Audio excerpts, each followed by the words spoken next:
Hey guys, and welcome to Jay's Nest. Today I'm going to tell you why I use cloth pads. Now, I'll be talking about cloth pads a lot this year. I have just endless content planned for this year about cloth pads. I've asked you guys a lot on Instagram and my Instagram stories and also my main page what questions you guys have about cloth pads.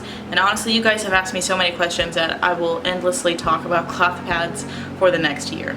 There are a lot of things that I'm planning and I'm really excited to talk about. I do have a baby on my back. She likes to talk. I do have a fan going because it's really hot in here and people live in my house, so it gets pretty loud here. So I usually try to mask all of the background noise with some music, but I wanted to do this video because I want to let you guys know why I'm choosing cloth pads, why I'm doing cloth pads, why I'm passionate about cloth pads, and why you'll see cloth pad content here on my channel. Now I know periods can be a little gross, cloth pads can be a little gross, just all of this bleeding, it's just a huge stigma around it and it's deemed as gross and taboo. And this year I like to break stigmas, so we're going to dive deep into the subject of periods and normalizing your period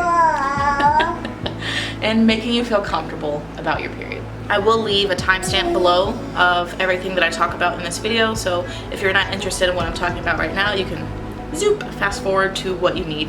Now, cloth pads can be intimidating. I know a lot of people, their first thought is that they're gross, blood is gross, periods are gross, people dread their periods are nasty, stinky, smelly, sticky, sweaty, the list goes on. There's just a lot of things about periods that just seem really nasty and gross, and I get that because half of me still believes that, but the other half of me knows that's not true.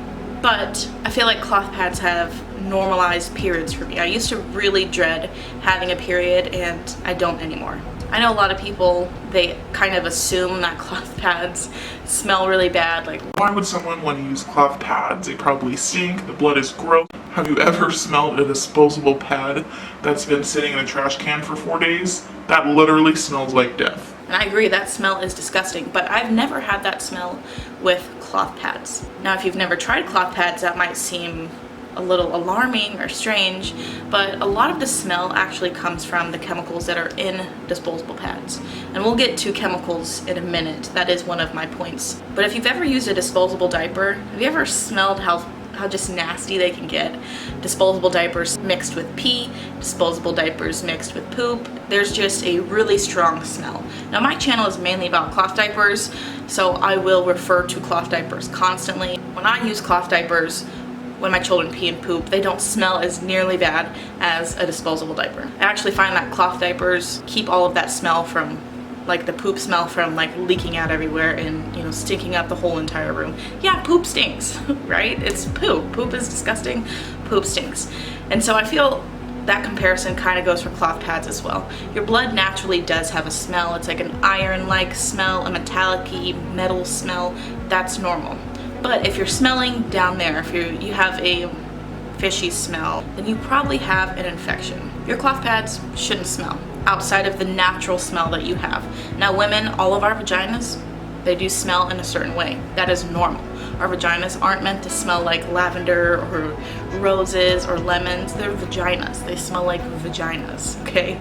So everybody does have their own unique smell to them, which is totally normal. But if your pads do stink, then that's probably something else. It's probably a different cause.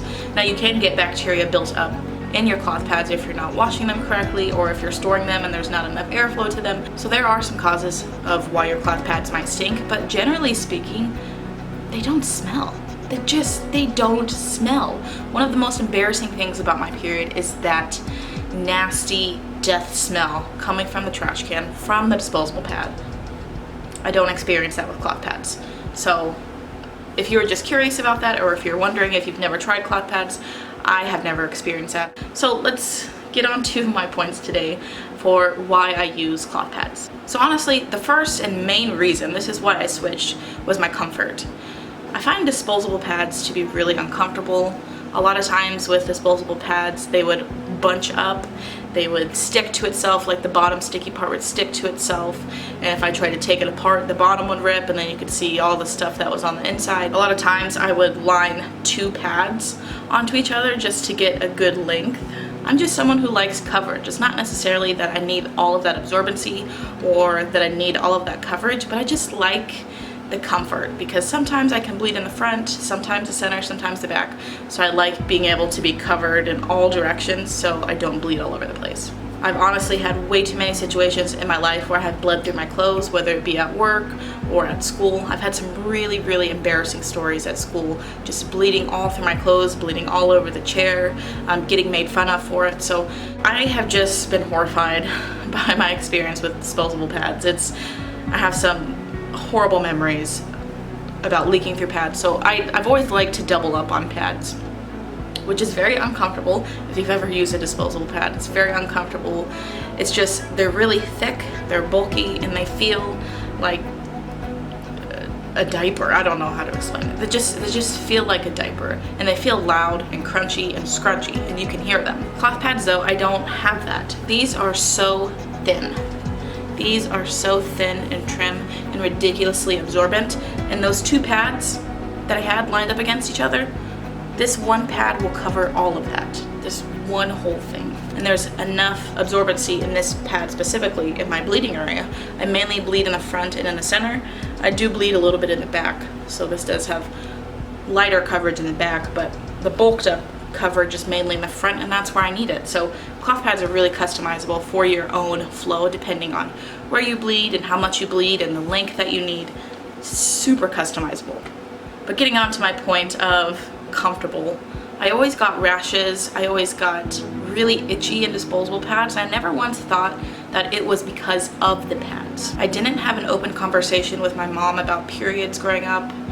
I actually was really mortified when I started bleeding. I almost thought I was dying, but I remembered in health class they talked about periods and bleeding, but I didn't know what to do, and I was too embarrassed to tell my mom. So the first day of my period, I actually just bled into a bunch of tissue. And I don't want my own daughters, I have 4 daughters, I don't want any of them to feel that way about their periods. My oldest daughter, she is about to turn 10 in a few days, and she's gonna start her cycle soon too. So I actually bought her a bunch of different cloth pads for her own stash, and hopefully whenever she starts, we're gonna have that open conversation about your cycle and not to be ashamed. But I wanted to be comfortable.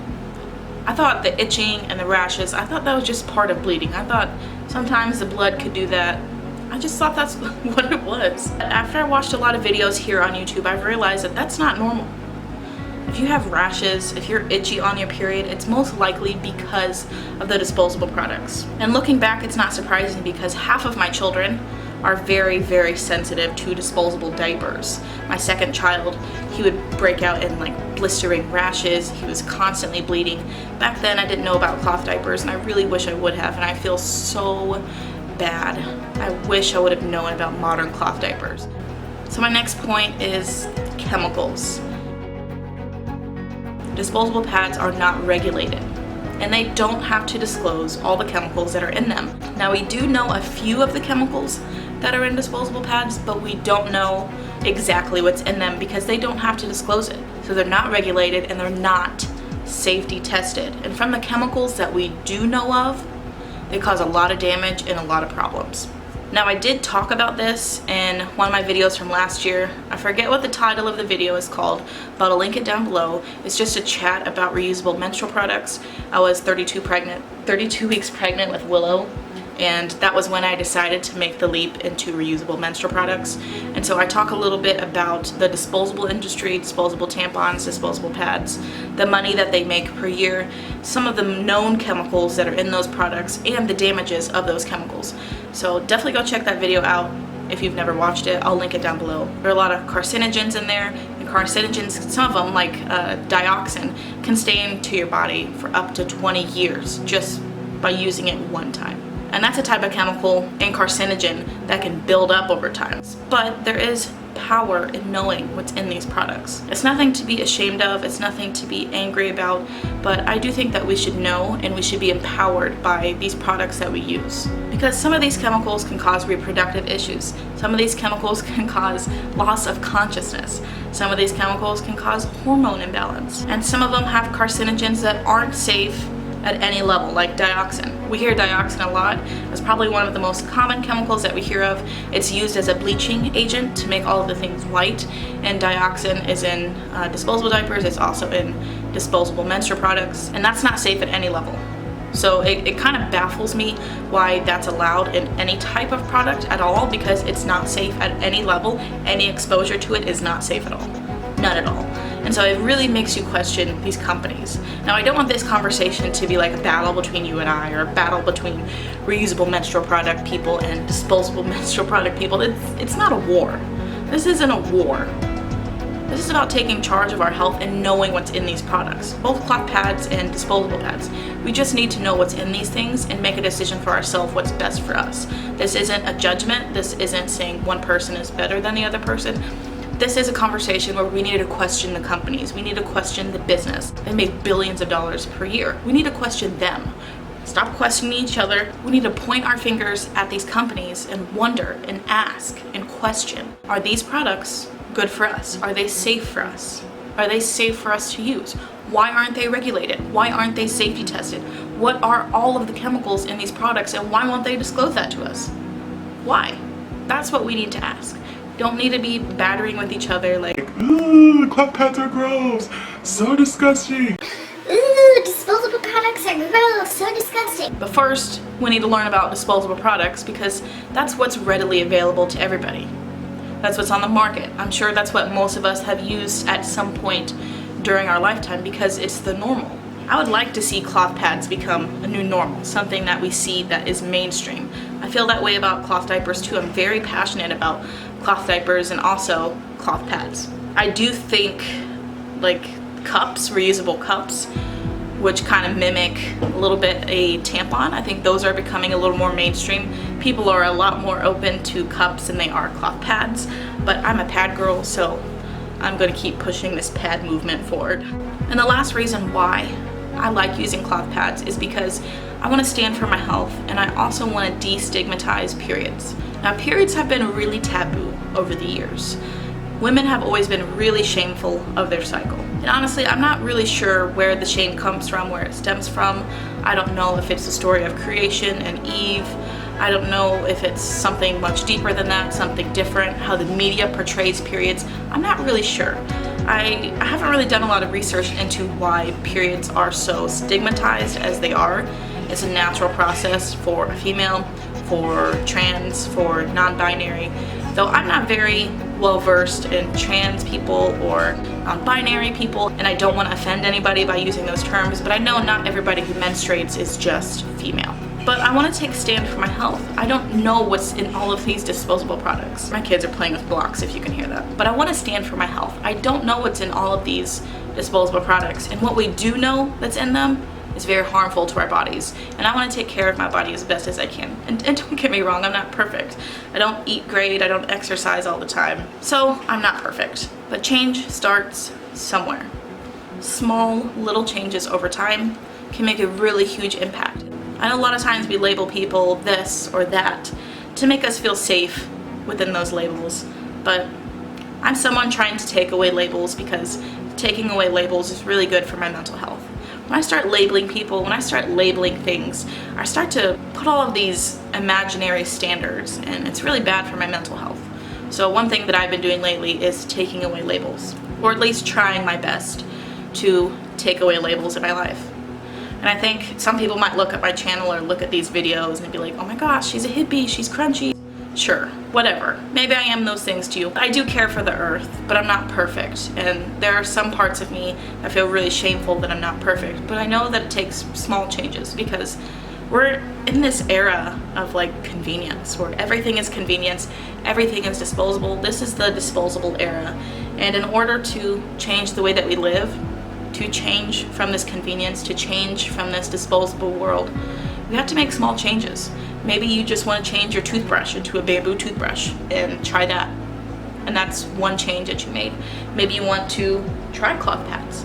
Maybe cloth pads is something that you want to try, and that's one change. Maybe one day you decide, you know what, I'm not gonna buy plastic forks from the store anymore. That's another change. It's all about small little changes. It's not about perfection. And I feel like it's really easy in this like eco-friendly world, the cloth diapering world, the recycle world, the cloth pad world, where a lot of us are transitioning. We're in the middle of transition and it's so ugly. It looks really fucking ugly, okay? Like, we still have paper plates here. I don't like paper plates, but my husband does. So we freaking have paper plates here. But one thing that we did cut out that I'm so glad we did are those plastic forks and spoons and knives. So it's small little changes to a more reusable lifestyle. Now, I feel like this reusable lifestyle will continue to evolve over the years. It's not necessarily my main focus, but the more switches that I make, you know, cloth diapers, cloth pads, the more switches that I make, the more fueled I feel to live a more sustainable lifestyle. Which brings me into gardening. Like, I'm learning how to garden this year. I don't know really what I'm doing. I feel like that's another step into sustainability for me. Food sustainability. It's not something that's ever been important to me, but it's been put on my heart to learn how to grow. And hopefully within the next 10 years, I'm able to grow enough food for my family, grow enough food for me to save for the year, and then grow enough food for my small community. But I also want to normalize periods. I have this platform, I have a voice. My voice may not be huge, but I do have a voice. I have about 7,000 subscribers here. Not everybody watches all of my videos, but I do have a voice. I have a following. I have people who care to hear what I have to say, which kind of baffles me. I don't know why anybody cares to hear what I say, but it is very flattering that people are here and they want to listen to what I have to say. And I want to use my voice for good. I have used my voice for bad in the past. I've been a shitty person in the past. I've been mean in the past. I have attacked people online. I've been that person who has shamed moms online, and it makes me uncomfortable. That's who I was. And it's part of my story, it's part of me, and it's a part of my growth and where I've come from. And not everybody can see that growth here on my channel. You just think I'm one person. And I don't want to gloss over the shitty parts of myself too. You know, I'm not perfect. I don't think anybody is perfect. I can be short-tempered. I can lose my patience easily. I can be petty. I can be gossipy sometimes. Those are things I'm not proud of, but I want to be a better person. I want to keep growing and evolving, and I'm letting myself have that space. I do believe people can change. I do believe that people can use their voice for good, and I want to use my platform for good. I don't want to use it to tear down people. I don't want to use it for selfish reasons. I want to do it because I want to help people feel more comfortable about their bodies, about the natural process, to not feel ashamed, to not feel like it's so taboo and that it's gross and that it's nasty. But I just want to use my voice for good, because in the past I've used my voice for not good things, and I'm ashamed of that. I'm ashamed of the person that I was when I used my voice to tear down people. I believe we all have our dark side. I believe we all have our shadow side. I hope to use this platform for growth, for my growth. You guys are literally watching me grow and form and morph into a different person. You guys might not be able to see that. Maybe if you followed me for years. I know a few of you have followed me since the beginning. I started this channel this time, maybe even this day, I don't know, 4 years ago. And I've changed a lot since then. I don't even recognize that person who I was back then. Yeah, that is it for today's video. There will be lots of cloth pad content coming in the future, so definitely keep your eye out for that. If you have any questions about cloth pads, leave it down below. I will try to make videos. I'll probably do maybe a few different Q&A videos, and then there are some questions that were really good that I just want to make as individual video. The next video I have coming up will be what I wore this month. I really enjoy watching those videos. This month, right now, actually still, I've been going through a chemical pregnancy, which is an early loss. It's a pregnancy that's categorized as a loss or a miscarriage before 5 weeks pregnant. I got a very faint pregnancy test, and then right after I started bleeding very, very heavy. I'm not someone who has a heavy cycle ever. I only have mainly moderates in my stash. I have a few heavies that I use strictly for nighttime. I only have a few though. Yeah, it's been a really, really hard cycle for me. It's been a very heavy cycle for me. It's been very emotional because we didn't plan a pregnancy. My husband's getting a vasectomy. The second he found out I had a missed period, he went and scheduled a consultation for a vasectomy because he doesn't want any more babies. It's just a weird mix of emotions, and we'll talk about that in the what I wore this month video, because when I first started bleeding, I was looking up videos about miscarriage and chemical pregnancies, cloth pads, how that would work. I was leaking out of all of my cloth pads, so I had to go out and buy some cloth pads. some heavier cloth pads, and now I will forever keep heavies in my stash just in case. But yeah, we'll talk about that in the what I wore this month video. That should be coming up whenever I stop bleeding. I'm still bleeding right now, so whenever I stop bleeding, I will put that video up and then we'll have a chat. Alright guys, thank you so much for watching. Until next time.